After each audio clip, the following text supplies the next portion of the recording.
control. So what we have is like a transnational corporation, and the center of it, at operational level anyway, is in Europe. So a transnational corporation has a headquarters, and then it has subsidiaries in all the different countries. The headquarters dictates the policy which the subsidiaries then have to introduce and carry out. That's how this works.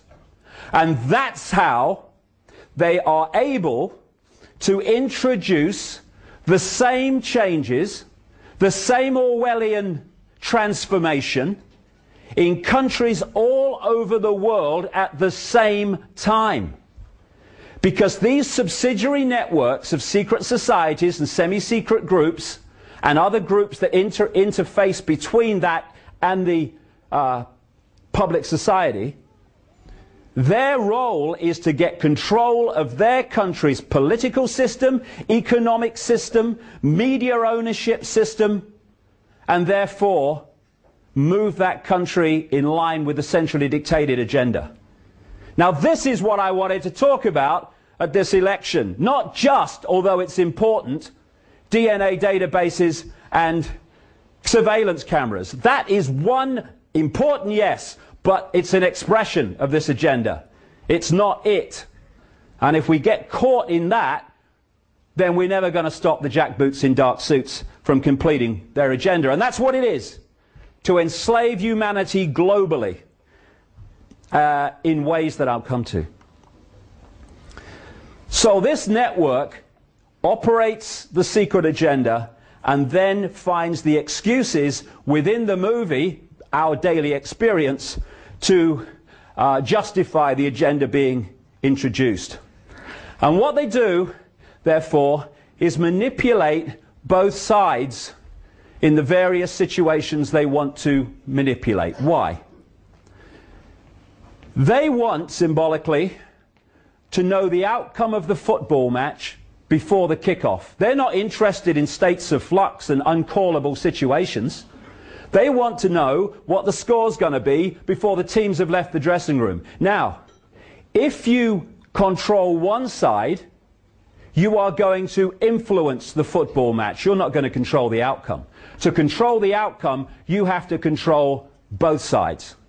And that's why, when you're investigating this, you don't just look at the fors or against something which is in line with the agenda. You look at those who are on the other side of the debate, because they want to control the debate by controlling them, and by controlling the debate they control the outcome. So, example, the Bush family and the Clinton family are supposed to be opposing each other politically, because one's a Democrat and one's a Republican. Why then, as I've exposed in my books, and people who knew them have exposed from their own experience, that these families are like that and go back a long, long time.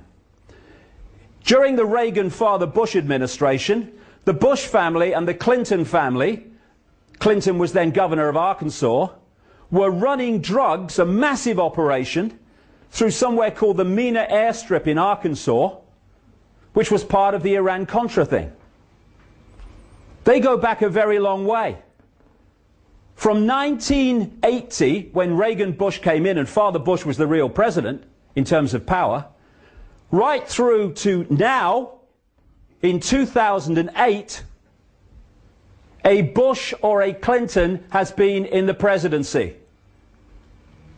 And they are two masks on the same face.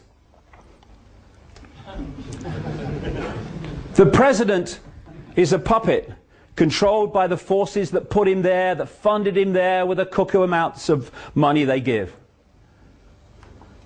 Cheney is more powerful in the White House than boy George Bush. Why? Because Cheney's higher in the hidden hierarchy. And this is the point. The higher you are in the hidden hierarchy doesn't translate necessarily to the hierarchy we see in the public arena with presidents and vice presidents. But the power hierarchy in the public arena does, mirror the power hierarchy in the hidden agenda.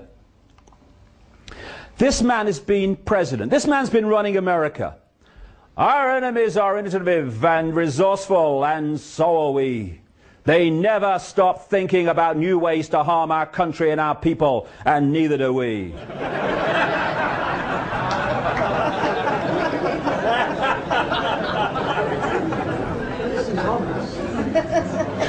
So if he's not been running America, who has? And then, this is another way where the debate kind of diverts people. I've been hearing for the last 8 years before Blair left office, Bush controls Blair. Bush can't tie his shoelaces without help. Bush controls Blair. No, no. The reason Blair has not been able to cough without asking through his period in office before Brown took over is because the same shadow people have been controlling Bush as have been controlling Blair, and that's why you can't get a cigarette paper between their policies and their actions. Nothing to do with Bush control. Bush controlling Blair, he can't control himself. And now, Hillary Clinton, John McCain, Barack Obama stands for change you can believe in. These people are controlled by the same force.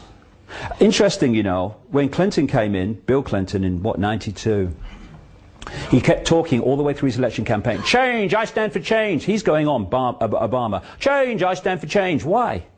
Why do they play that game? Interesting. Because of the way the system stitches up people, denies them choice, denies them equilibrium, happiness, and all these things, and what they desire. At any point in time, the vast majority of people are not happy with their status quo. So anyone who comes along and says, I stand for change, oh yeah, anything's better than this, yes mate, change. Very powerful because of that situation. Now, Barack Obama, his main man, and it's not just in this election, it goes back a long time, is a guy called Zbigniew Brzezinski.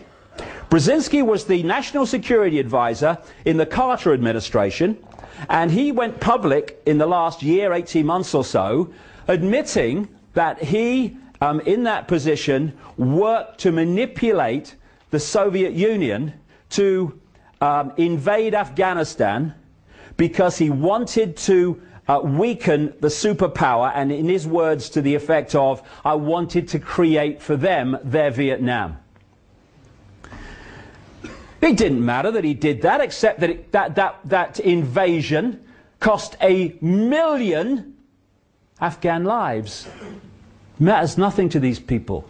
They don't have empathy with the consequences of their actions for others like we have empathy. Empathy is a fail-safe mechanism for human behavior. Take it away and there are no limits.